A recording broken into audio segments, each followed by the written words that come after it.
In February 2023, a lot of noise was made about the brand new Nike ZoomX Invincible Run 3, so let's see what it's all about. You can find these at full retail price at Nike.com or many other retailers, but instead I went to eBay, I was patient and looked up for a brand new pair priced at a total of $106.95, which again is half of the price essentially of the retail cost, which is $180. I went true to size, which is a women's 7.5, as you can see in the black, white, dark gray, and white colorway, the pair that stood out the most to me, and I think it might have also been the first colorway we ever saw. They come in the sustainable box, which serves as a shoebox, and the shipping box that didn't matter here. My authentication card from eBay, because eBay is bae. And first thoughts, this is my first time seeing them in hand, and oh my goodness, this thing is thick!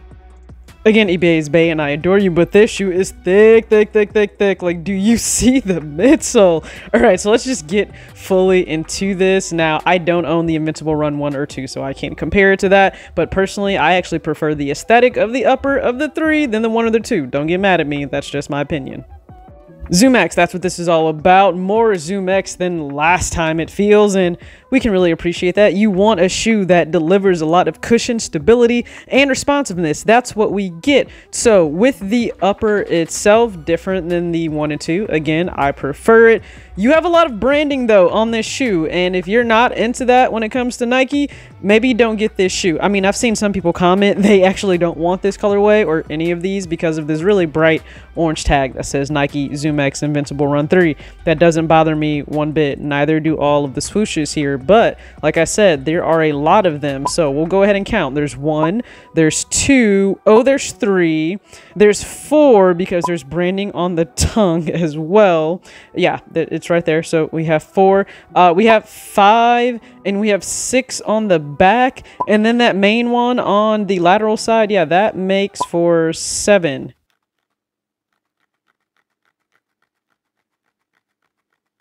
I'm just allowing you to hear that noise. See, there's a synthetic upper on the Flyknit material of this pair. That's hit or miss for some people. I don't mind it. I would have preferred just regular barrel Flyknit, but we get a synthetic upper. Maybe it'll hold up really nice to rain. Who knows? I do not intend to run outside. That's just me. I like to go on the treadmill, okay, where I don't have to worry about the elements or anything in relation to running outside.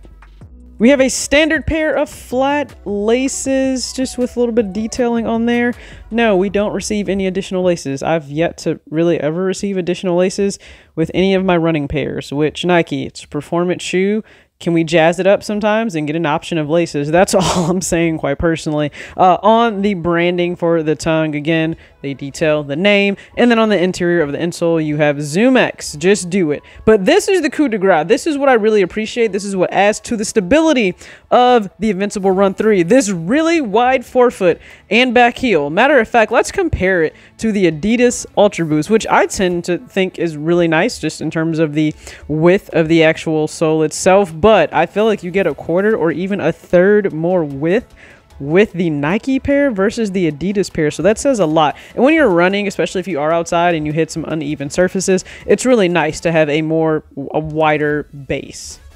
Where do I think the Adidas Ultra Boost edges out? The aesthetic of the upper, because they give you that prime knit. It's not covered by anything, unlike the Invincible Run 3. You do have that synthetic upper on top of the actual Flyknit. Not that it's not Flyknit, it is. It's really in the name itself. But you still have a coating on top. Let's just be real, we can see that. And then the aesthetic for it being a lifestyle pair. And the Adidas Ultra Boost will have that singular sock-like booty feel. It's just like that one pull-on. With the tongue for this pair, it actually does move around freely, which is pretty nice. So let's jump into these.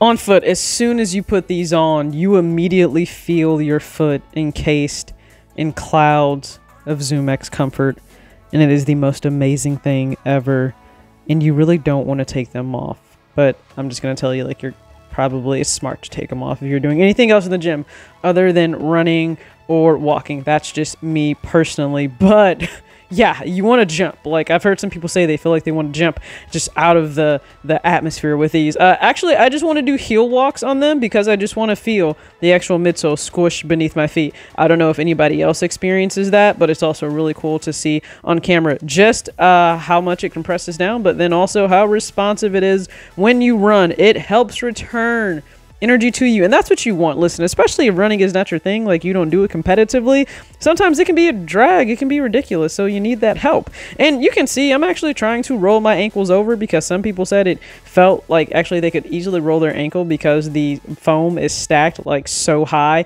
I didn't experience that, and I was actively trying to roll my ankle over, and I did okay. A big concern and some feedback from people I read online: heel slippage. I don't really experience this. Now, I also lace my shoe all the way to the very top. You can also do a runner's knot. That's what the very top loop is for, if you would like to use that eyelid.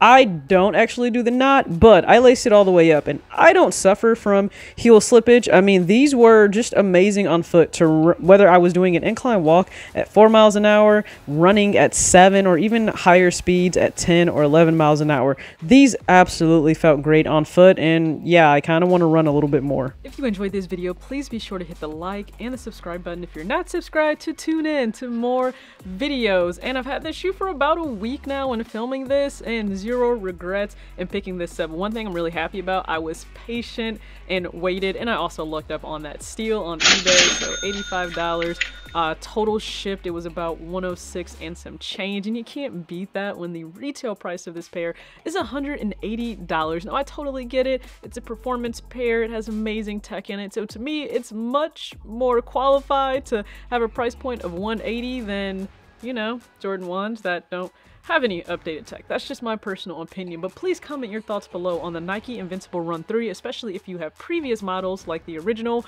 or the 2. Some people aren't a fan of the audacious branding with all of the different swooshes I pointed out in the unboxing, and I totally respect that, so this wouldn't be for you. Maybe you don't like as soft a ride. I mean, this is a super soft ride when you're running or walking in them. That may not be something you want, and you're able to see just how much that midsole compresses down.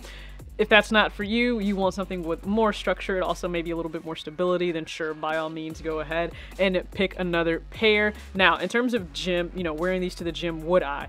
Outside of running or walking, no, and that's just my personal choice. If I'm doing anything in the gym, I need solid stability. You actually want to be as close to the ground as you can possibly be. So I'm actually like not even in shoes when I'm doing like heavier leg movements. I need all of that stability in my foot in direct contact with the ground. I have socks on, but I certainly wouldn't wear these for legs. And even with upper body, you still don't want your body compressing down when you are looking to really generate a lot of force. Again, and stability through your spine and lifting anything over your head laterally.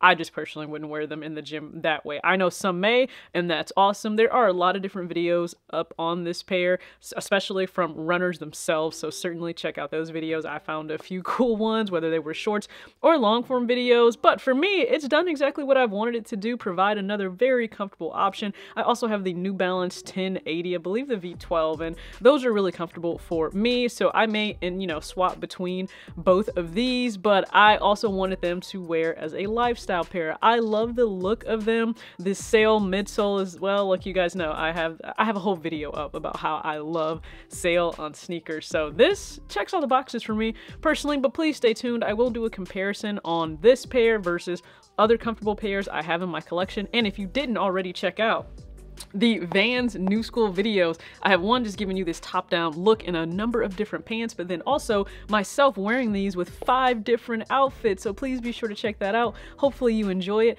As always, act your age, not your shoe size. Peace.